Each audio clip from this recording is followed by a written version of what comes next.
And which candidate for Louisiana Senate has a predator figure on his desk?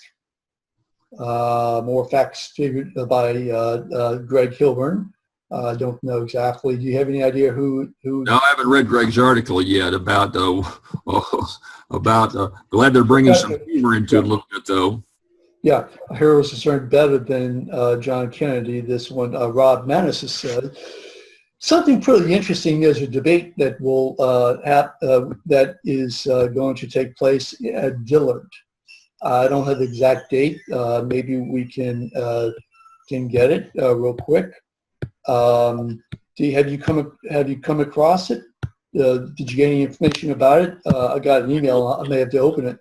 There's a debate next week at Dillard that's been sponsored by a media company that includes some of the larger stations. Ought to get a much wider viewing audience because LPB doesn't get quite the viewing audience. But for example, the biggest station here in Baton Rouge, Channel 9, is going to air the debate. And what's interesting is that David Duke made the cut. His right. latest poll numbers show 5.1%, just over the 5% that this group feels is necessary. And right. You're going to go to a predominantly black university to hold a debate involving David Duke. So that's going to be an interesting one. That's going to create a lot more. And of course, with the campaign coming down, more TV spots, I think this will get a lot more play than the last debate that was on Louisiana Public Television, which, by the way, I thought was a really an atrocity, where a private group of business people can decide who gets in the debate with my tax money and your tax money. And so I thought the whole premise of that last LPB debate was wrong and did not pass the smell test. I think this debate coming up will be on a number of major networks. I think WWL may be carrying it in New Orleans, I think, Steve, if I read correctly. Yeah. But a number of major states will. And therefore, with that factor, a bigger availability of TV, but getting close to the election, Kennedy being so adversarial in terms of his TV debate, and he's leading right now, but he's going to drink weed killer and all these various things, and it's really heated up, and I think that the Louisiana citizens are going to start focusing on this a lot more here in the coming days. Okay, so let me ask you, first of all, I think it's WVUE. I think that they're associated, with the media group, but I don't know. But that's what I think, and that's Tom Benson's Fox 8 network or station. But we'll have to check. So I did not see the debate. Your take? Yeah, I saw it, and it was a washout. It was bland. There weren't really interesting questions. I didn't think the panel did a very good job of asking questions and really putting these candidates on the spot. The Democrats mirrored the Democratic line, the Republicans, the Republican line, who are you going to vote for president? And there really weren't any detailed questions about the future, where this country is going. It was more just in Iraq, out of Iraq. And so I thought those who handled the debate themselves, the moderators, did not do a good job of bringing out the candidates. Oh, really? We have a real group of dynamic candidates. There's not a lot of humor with this group, quite frankly. Now, I'm not saying they're not going to be competent. We need a good U.S. But when you go to pick, there's not the controversies we had with Mary Landrieu, the insider, and David Duke, and David Vitter, and they just were a lot more interesting and exciting in the past, and I hope that picks up here in the weeks to come. So, do you have the poll numbers, or roughly? I remember that Kennedy, I think, had 24, I think I saw. Yeah, he's way up there, and that's not surprising. He's a major statewide official. He has spent a major amount of money. No candidates come close to spending TV money like Kennedy. So Kennedy is way up there in terms of the numbers, and unless something dramatic happens, it looks like, Steve, you and I had one of these video presentations about 6 weeks ago, and I said that it's going to have to be a real shakeup to keep Kennedy and Foster Campbell out of the runoff. Kennedy, the Democrat, this is the Republican, his third time running for U.S. Senator, by the way, and Foster Campbell, the Public Service Commissioner, a staunch Democrat supported by John Bell Edwards.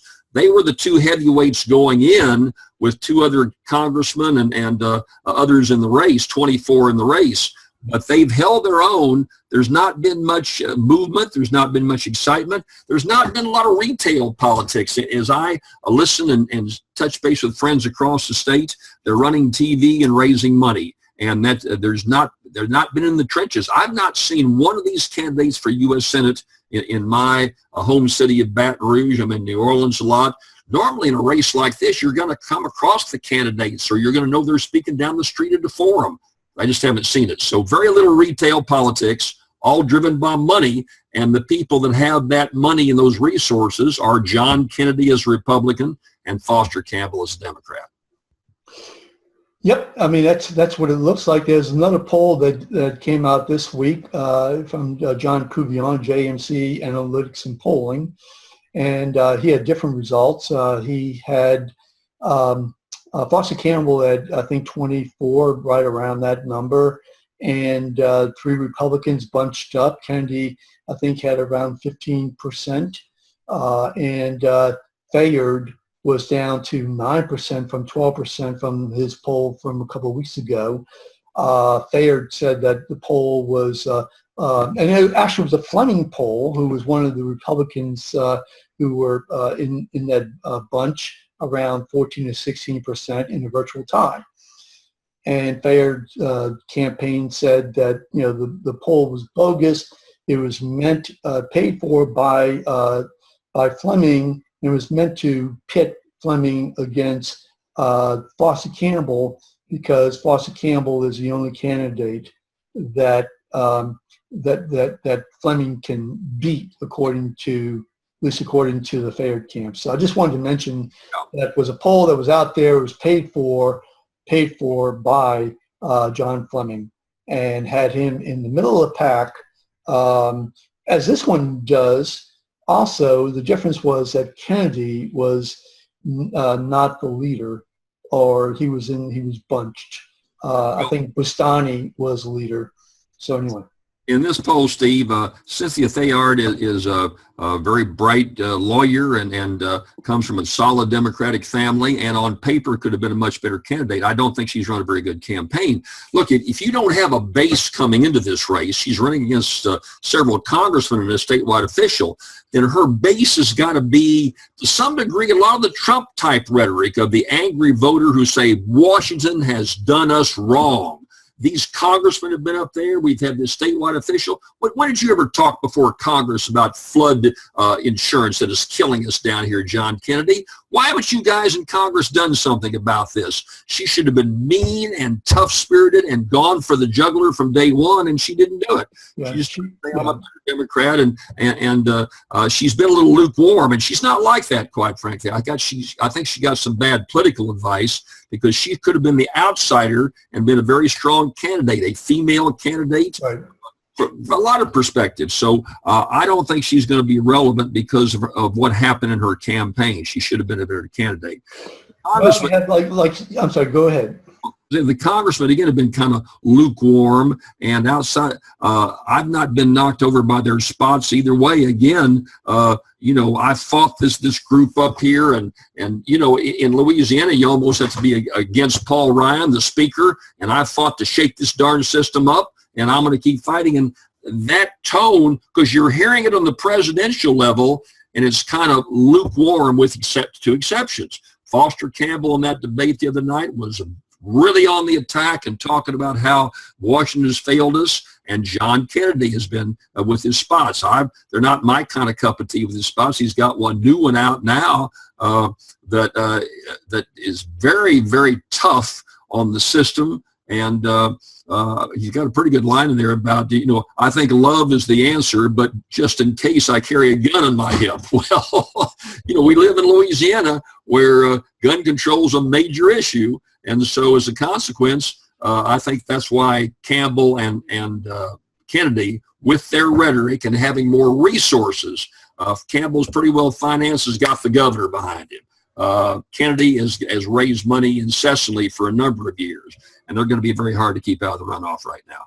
Okay, last topic, last question actually gets to, again, the debate that's coming up, and David Duke has got 5.1%. He will compete. There'll be 6 people in the debate. As you mentioned, it's at Dillard, an African American university. Is this the Republican Party, the state Republican Party? Is this the national Republican Party worst nightmare? Is this Donald Trump's worst nightmare?